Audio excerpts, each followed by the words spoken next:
I'm back. Oh, that was a close one there. Mrs. Angel Survival. She's playing games with me, and you guys, of course. But I hope you guys are having a great day. And yeah. So I want to thank you guys for your suggestions and your tips and ideas, and I'm going to take those in consideration. And I appreciate it very much. So this video here is going to be a brief history of the, well, you see right now, the Gorka suit. Well, one of the Gorkas. And yeah, so we're going to go make a fire, and you guys just sit down, you guys relax, and you guys get your popcorn or whatnot wherever you're at, and yeah, enjoy the story. Alright guys, or should I say comrades. Alright, let's go. Good evening, comrades. Once upon a time, the history of the adoption for armament. Usually it is considered that the Gorka was developed and began to arrive in the Army in 1981. And this was due to the 40th Combined Arms Army that was part of the limited contingent of Soviet troops in Afghanistan. By that time, taking into account the experience of combat operations in the DRA, the organizational structure of the 40th OA was changed when, under the direct GSNO D0314/3/00655, and each motorized rifle brigade and regiment on the basis of regular MSB, so-called mountain rifle battalions in which personnel pass a special and, as a rule, not too long, mountain training and receive appropriate mountain uniforms and equipment. However, very few people know that in fact the official terms of reference for the development of the Gorka mountain special costume, as well as the development of suits for special purposes units, the so-called Mabuda, in the summer and winter versions and some other special products, was received approximately in 1973-1974. This was due to the fact that in the mid-1960s, terrorist organizations were much more active than in the Middle East. There was an urgent need to create special staff structural units capable of meeting the challenges of combating international terrorism, including in the territories of the USSR. The sharp emergence of the left-wing political movements in 1968 led to the formation of the numerous leftist groups in the 1960s and 1970s. Seeking to use violence in the revolutionary struggle, ideologically terrorists focused on Marxism, Maoism, anarchism, Trotskyism, and other leftist doctrines. Those were some very hard words to read. In place of ultra-left terrorism of the 60s and 70s came ethnic and religious terrorism. These types of terrorism have developed due to abnormal, unhealthy, unjust political, social, economic, national, and other relations between the state and the individual personality and personality. They generate a desire through violence to restore, in their opinion, justice, law, and faith. A serious push for various countries of the world, including for the USSR, to an urgent solution to this issue was a terrorist act committed during the Olympic Games in Munich in 1972. Members of the terrorist Palestinian organization, Black September, whose victims were 11 members of the Israeli Olympic team. One of the following Olympiads was to be held in Moscow. If not for this fact, the Russians, as usual, would have harnessed for a long time. However, the events in Munich led to the fact that on July 29th, 1974, the chairman of the KGB at the Council of Ministry of the USSR, Andropov, signed order number 0089/OV on the change in the staff of the 7th Department and approval of the regulation on Group A of the 5th Department of Management. The recruitment to the group was mainly carried out from the most prepared operational officers of the KGB, of the USSR, and servicemen of the airborne forces of the USSR Ministry of Defense.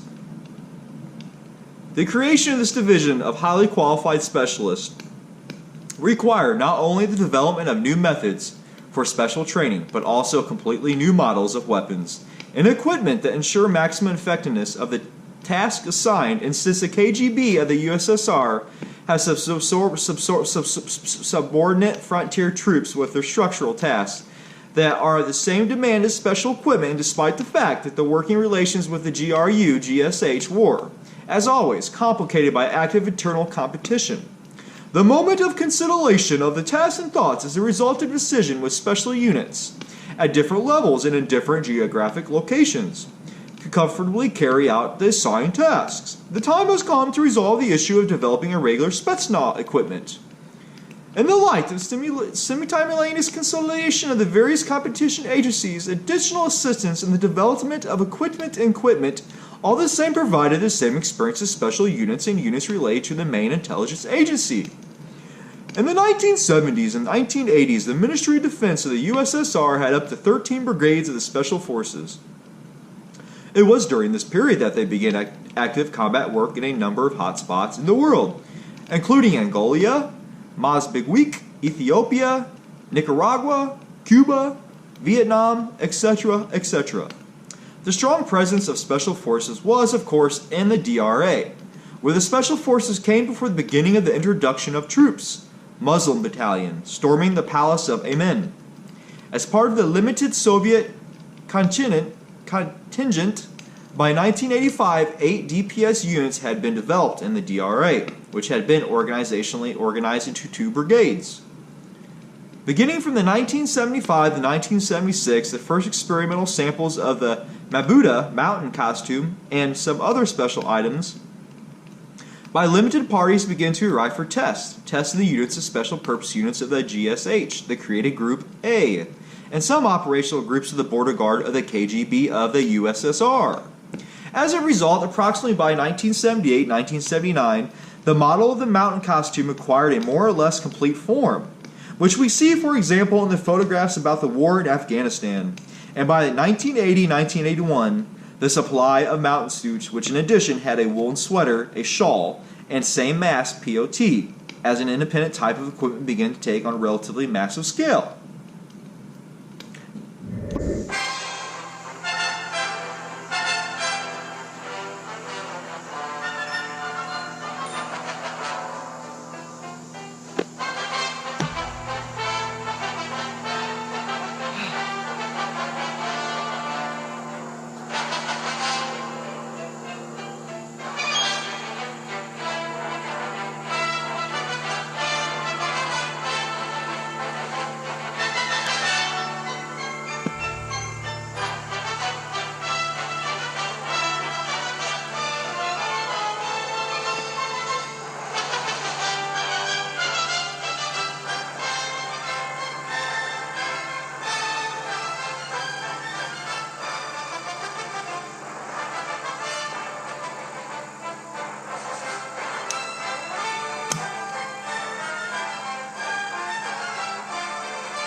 Welcome back.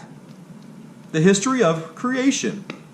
In the vastness of the internet, you can find a lot of copy text that the USSR mountain suit was reworked replica of the mountain costume of the German Aegers unit of the World War II times, and the design of which traces of the German M40 and M42 models are traced, or the winter variant. Dear authors, unfortunately, without thinking that something is not born from nothing, without trying to get to the bottom of historical pre-writings, they form a history in the whole internet community completely far from the truth. In the description of Gorka, the costume of mountain Aegers, the word anorak is found elsewhere. This is the key point in historical research. Anorak is a long knee-high and often even lower jacket, raincoat, one piece both behind and in front with a large hood and modern vision, comparable to a sleeping bag with sleeves, representing nothing but as the field clothes of the extreme peoples of the north of Russia, and the later the USSR and Russia. The Yakuts, the Khanty, and the Mansi, etc., and the Finno-Ugric peoples of Western Europe, that is, the people's clothing in the central and extreme north. Some of the ethnic names of this outer clothing Malatissa, 80% sewed without a hood, goose, gosh, etc. Germany, not without Finland, with its pedantry, was actually one of the first in about 1935-1938.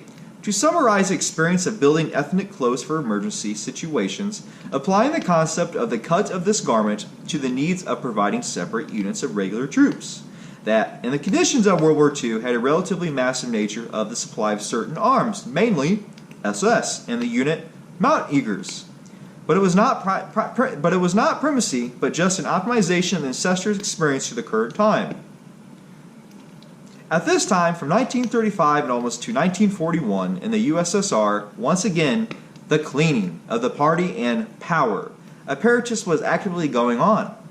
Realizing the inevitable of the conflict between the USSR and Germany, the top leadership of the USSR cleaned out any dissent, often sacrificing people with more progressive views and just those in whom it seemed a little doubtful that under the pressure of fear it would create a single, well-managed organism ready to self-sacrifice in light of the signed non-attack pact between the USSR and Germany. The heads of the international affairs departments, now the ministers of foreign affairs, Molotov and Ribbentrop, the USSR received, albeit not for long, a delay in time. Up to the time of Germany's attack, during this time, the leadership of the Ministry of Defense of the USSR faced several other tasks, and the development of new equipment for the development of the new equipment for the armed forces was not the first one in these tasks. If we speak primitively, then the enemy had to use something from nothing and shoot something. The whole experience of ancestors lying on the shelves, dusting, ripened, waiting for his time, this material base little by little was replenished with trophy samples of arms and equipment of all countries. Regular units and volunteer units, all nationalities drawn in World War II, naturally trophy samples of ethnic clothing and more convenient and practical form equipment of the enemy's regular troops. Through rare services and other services after World War II became available, beginning with the highest command of the USSR, it was after World War II that in the midst of some military specialists, the question of professional equipment and special armament of various combined combat arms began to arise. To the great regret, the result of solving this issue began to acquire material features only to the 70th, 80th years of the last century. There is a legend that when taking a mountain suit by a state commission, and these are people of high positions and usually elderly people, someone raised the question about the fact that when providing medical assistance when wounding in an anorak jacket of a mountain suit, having one or several holes in many cases would be cut and came to complete disrepair. But just a jacket could be unbuttoned later, washed, mended, and fought in it further. And despite the complication of the design and therefore the cost of production, the option was adopted for service.